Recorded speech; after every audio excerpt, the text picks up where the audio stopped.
Hello and welcome to the weather update. It's 10 o'clock, 10 p.m., May 21st, 2020. A beautiful day today. And we had some record lows, which is why I got to do another weather update because of the record lows. So that'll be the first thing that we are actually going to get to right here, and that is, I believe, it is, let's see what the Weather Service has here posted on their Twitter. They put up the record, so they have busy Atlantic outlook. So this is the hurricane outlook from NOAA, and there's 60% chance of above normal, 30% chance of near normal, and 10% of below normal. They're saying 13 to 19 named storms, 6 to 10 hurricanes, and 3 to 6 major hurricanes. And that is because we don't have the El Nino to occur. All right, so here we go. This is the lows here. All right, so here are the records here. The ones with the asterisks are records. So it looks like, if we look at the temperatures here, let's move this down a little more. There you go. So I'm glad they put this together. So 39 degrees was the low at Islip, and I guess we tied that with 2002. Kennedy broke its record, 42. This was this morning. The record was 43 and set in 2002. So these are the new records here that have been set here. So quite cold, and West Hampton got down to 29 in the Dwarf Pines. They had 29 below freezing. So it shows you how cold. We had the clear skies, light winds, very dry air, and that's what happens when you have that kind of air mass in place. I'm curious to see what the high was today. So we'll look at the highs today. 55 at Farmingdale. Let's see what the high was today. So high was 64, and that probably is going to be similar to most parts of our area. Maybe it was a little warmer in Jersey. I'll check. I'm also curious because it can get cool in Jersey too at night as well. They can have radiational cooling too. So let's see what their low was. They're a little warmer there, 66. So what did they get down to in Toms River? Not as cold. They got down to 35. That's still pretty chilly though, considering that it's in the late May now. So let's look at the satellite imagery, and you'll see here. Here is that cutoff. What's left of the cutoff that'll start heading away. That high is moving off the coast. Looking at our high-resolution satellite, we did have a few high clouds around, just a very few scattered high clouds. Unfortunately, I did see some of those contrails that I guess they're starting to see some more planes in the sky again, which I'm not too happy about. But more or less, it was a really nice day over Long Island, clear. Maybe a few more clouds, of course, over Jersey shore there. They always seem to have that. So let's take a look and see what's going to be happening now as we head into, and I'm just going to be, I don't want to make this too long of a weather update, so I'm just going to be quickly going through what we're going to be looking at. In fact, I'm just going to be looking at our region here, Northeast, and we will go and look at the NAM model. So this is the 0Z NAM. I only have 45 hours of it, but it should be enough to show you what's going on. So we stay dry through tomorrow morning, and then as we get into later tomorrow, probably after 5, 6 o'clock, we'll start to see some showers move into the area. It probably won't be all that much. And this is Saturday. Saturday may be a better bet for wet weather as that remnants of that low slowly move over us. It won't be all that wet, though, probably. I only have 45 hours out on this, so I'll have to go to the GFS and use that one instead.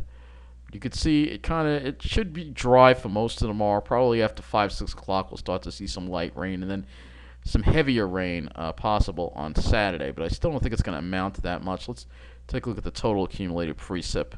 Well, I guess I'm wrong. It looks like it does. So it could be some heavier showers and thunderstorms that could get us over an inch of rain, perhaps over eastern Long Island. GFS looks more robust with the precipitation. The NAM I don't have far enough out. I'd have to go to the 18Z run of the NAM and see what the NAM thinks. So yeah, I think Saturday could be kind of winding up kind of wet. Kind of a wet day. Tomorrow it shouldn't be too bad, but Saturday I think will be your wet day with that remnants of that upper level low moving across the area. So let's go back to the GFS because we have more of that. This is the 18Z run, and we'll go and we'll look at the temperatures because they will be on the increase as we go into tomorrow. So as we go into tomorrow, after a cool night, probably lows in the upper 40s, low 50s. It warms up tomorrow, and where the sun's out, we could hit 70 or better tomorrow before the clouds roll in. And then it's going to stay kind of warm and muggy overnight because we're going to be in a warm air mass because it's part of like a warm front that's moving back at us. And then for Saturday, with the rain around, especially over the eastern part of Long Island, it would keep the temperatures down into the 60s probably. And then looking at your Sunday, we're around average with highs in the upper 60s to around 70. And then Monday, we warm up even more, probably into the 70s, low 70s, which is where we're supposed to be at this time of the year now. I know today was nice and cool, but it was below normal. So we'll look at the dew points next, because you'll be feeling a little more humidity tomorrow. Dew points will be in the low, maybe mid 50s, maybe a little higher than that over Jersey, and you can see that humid air coming in on Saturday there, and that's going to be the focal point because this is left over from that low that had been sitting over the south, and then we have a high pressure building in from the northeast on Sunday, which should bring us drier air, lower dew points, more comfortable conditions, and an easterly breeze. And then I think we keep that around for Monday too. So let's go look at the skies.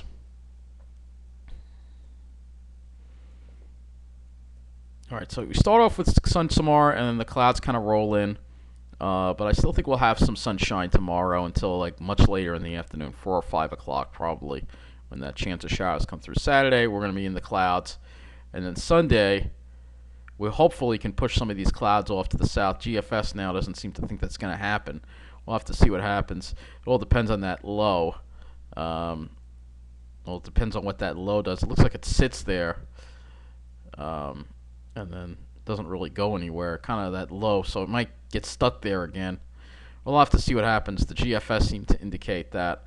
I will look at some of the other, look at the NAM. Of course, I'll have to use the 18Z run because I don't have enough of this in for the skies. So let's take a look at this. So this is the NAM for tomorrow. You see, the NAM is more in the way of clouds. And then Saturday, obviously, plenty of clouds. And then, well, we're not really going to get far enough out. Almost looks like something tropical getting going over there. Over here, I'll have to keep an eye on it. That's the NAM. Now I got to look at the wind field. Yeah, there's something going on over here. It's like a low pressure center that's going to get stuck over here. And we'll look into this more in tomorrow's weather update. I really don't want to get into it too much. I will look at the Canadian model as well. It has it there too as well, sitting there. But it should be far enough away that, let's see how we're doing. Yeah, the Canadian wants to keep the clouds and push them to the south on Sunday. So hopefully we can push those clouds to the south on Sunday. Monday we may see a little more in the way. It looks like high cloudiness. But Saturday is going to be the day that's not going to be so nice. So I think that'll wrap up this weather update. We can look at windy.com if you want and see. And this is all because if we go look at the surface, and I'll zoom it out a little bit, and we'll go to the GFS. Yeah, it's just to show you what's going to happen. So that high moves offshore. We got that cutoff, and then when that cutoff goes offshore, it could form a secondary low pressure system right here. But that hopefully will be far enough away. But it looks like it's going to get stuck again because you got that high that's going to not allow it to move northeast. But that same high should give us some nice weather. Okay, so I think that'll wrap up this weather update. I'm not going to look at windy.com. I just wanted to keep it brief, tell you about the record lows this morning. We won't be seeing much of that now. It'll be getting a little warmer. So that it probably will cool off, though, when we get that high building back in on Sunday, though. Hopefully we can get a nice day Sunday. So Sunday, Monday is your better half of the week, the Memorial Day weekend. Saturday is not going to be so great. So that's going to be it for this weather update. Take care.